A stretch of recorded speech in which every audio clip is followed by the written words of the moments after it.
The 1977 RAC Rally, a 2,000-mile motoring marathon that takes 240 crack rally crews round the most demanding roads and tracks the country can offer.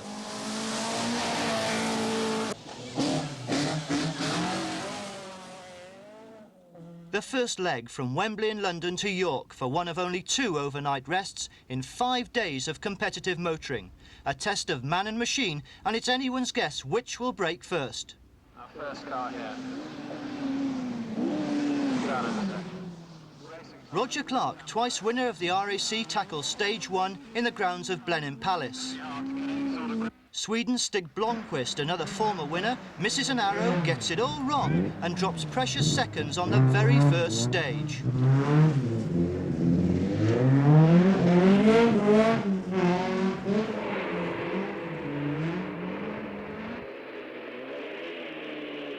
Pentti Ricola, latest in the new generation of flying Finns, sweeps through Blenheim in the Chevette to take fastest time and set the pace.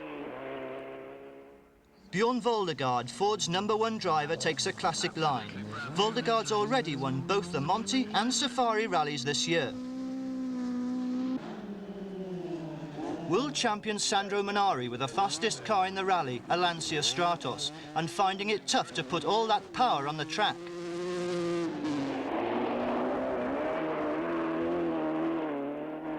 Hannu Mikkola has problems keeping the Toyota pointing ahead.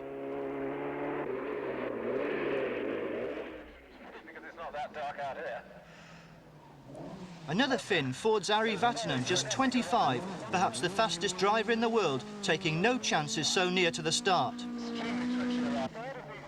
Another of those dominating Finns, Simo Lampinen, whose Fiat seems hell-bent on savaging the commentators' loudspeakers. And he can't get any grip on the grass either now, so reversing, Marshall's rushing to his assistance. Looks as though he's going to need it just to get him back onto the tarmac again. The rear wheel's struggling hard for grip, and off he goes. Very nearly took my speakers, very nearly took photographers as well. Sutton Park, and Clark's lost a tyre. Ricola just flinging that Chevette across the track. A stage just made for a Stratos.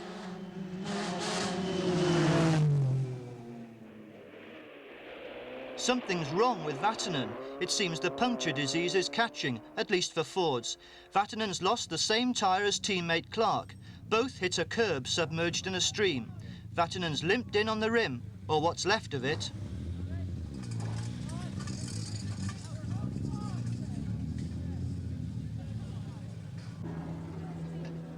Co-driver Bryant gets out the spare, and Vatanen proves that rally drivers need to do more than just drive fast.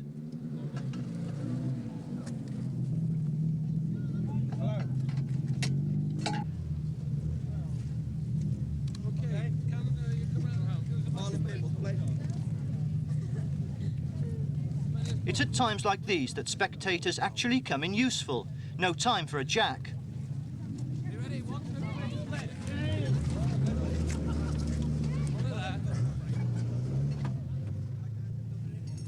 On goes the wheel, but Vatanen's lost seconds. He'll have to fight hard to make up. There were 120,000 spectators at Sutton Park, but the lucky ones travelled no further than their own front windows. The Toyota of Leif Asterhag heads off for a night of special stages in North Yorkshire.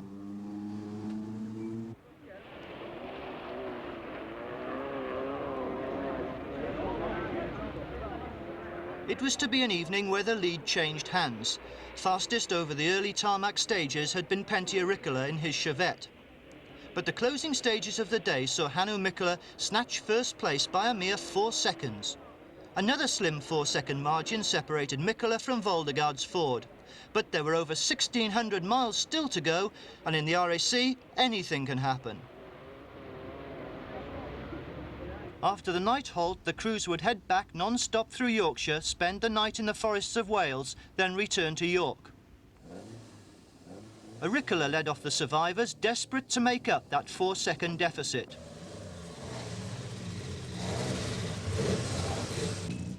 Waldegaard lying third, but poised to hound Mikkola through the forests. Oh, Mikkola himself had no illusions. A 4-second lead is nothing, and he only had to turn a wheel wrong to drop out of the top slot.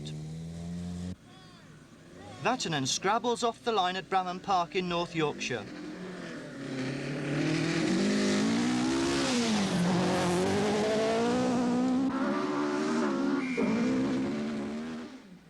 Mikkola back on the stage that gave him his lead the night before.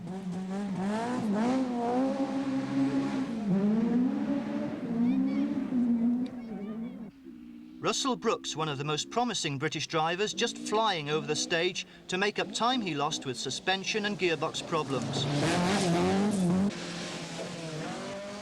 Kelly is one of an army of Fiats contesting this year's RAC. Waldegaard demonstrates the Scandinavian approach.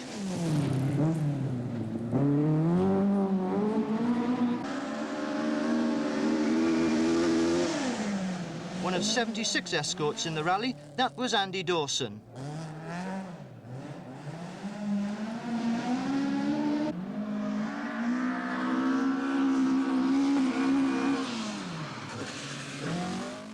Timo Mäkinen ploughs up the verges, but that's nothing compared with Riccola's effort.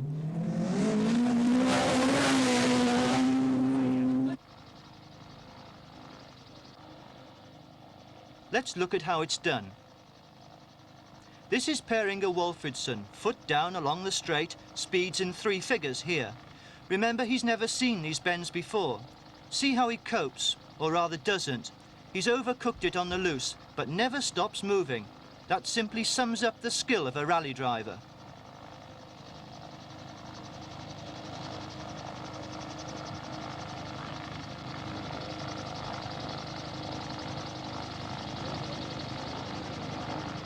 Cold Welsh water, but drivers like Varini don't get time to look. This is a special stage on the seafront at Llandudno, and there's no room here for mistakes.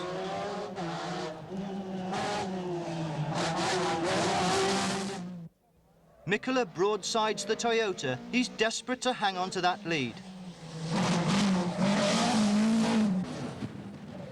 Waldegaard's been hot on his heels all day. Ricola takes the whole stretch in one long slide. Through the night and into the forests, Waldegaard pulled ahead, first by 20 seconds, and by the end of the night, lay a whole minute up on Mikkola.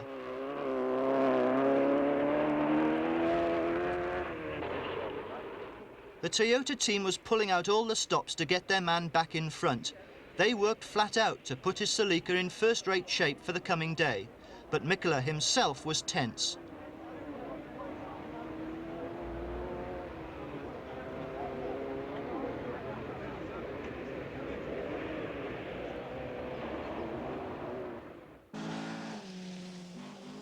But the forests were to take their toll. While Waldegaard steamed on, Mäkinen, Vatanen and Ricola all had accidents and the field thinned out.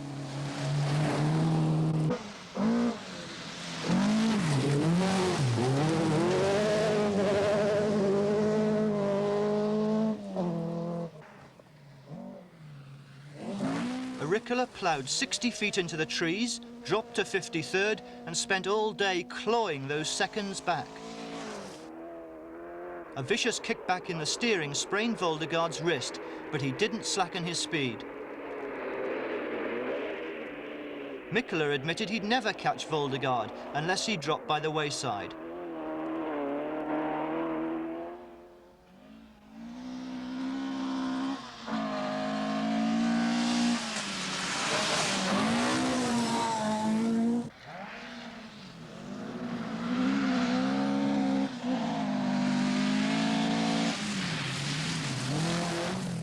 After their final halt at York, the running half of the entry list was to head through Yorkshire for the Lake District and Scotland. But first Croft, and watch how the leaders handle the track.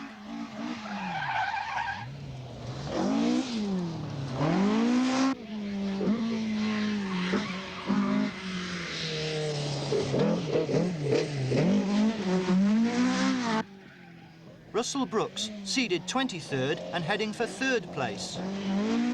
Clark again, plagued by punctures, he's pulled up from 14th to 8th place. Grisdale in the lakes, but the silvery curtain of rain does nothing to cool the pace.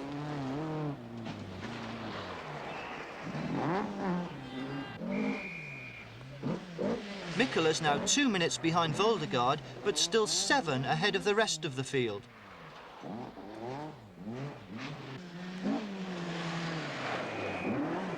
Brooks is having the drive of his life.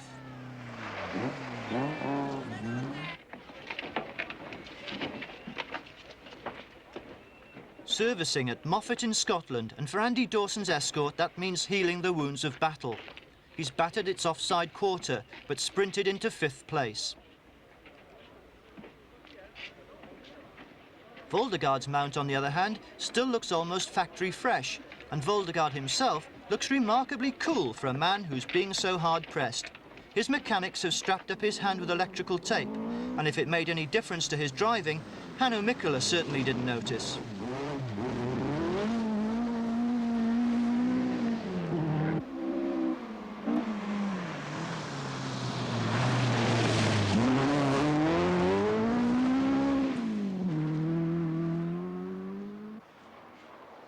Russell Brooks on the penultimate stage, now assured of 3rd place, and teammate Roger Clark now up from 8th to 4th.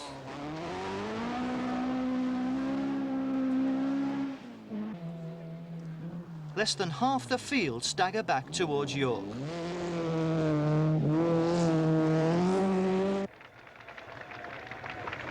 For Waldegaard, the world's most versatile rally driver, a well-deserved victory, and one which he'd said he wanted more than any other. For Ford, their 6th RAC win in succession. And for the RAC rally itself, further proof of its claim to be one of the classic rallies of the world.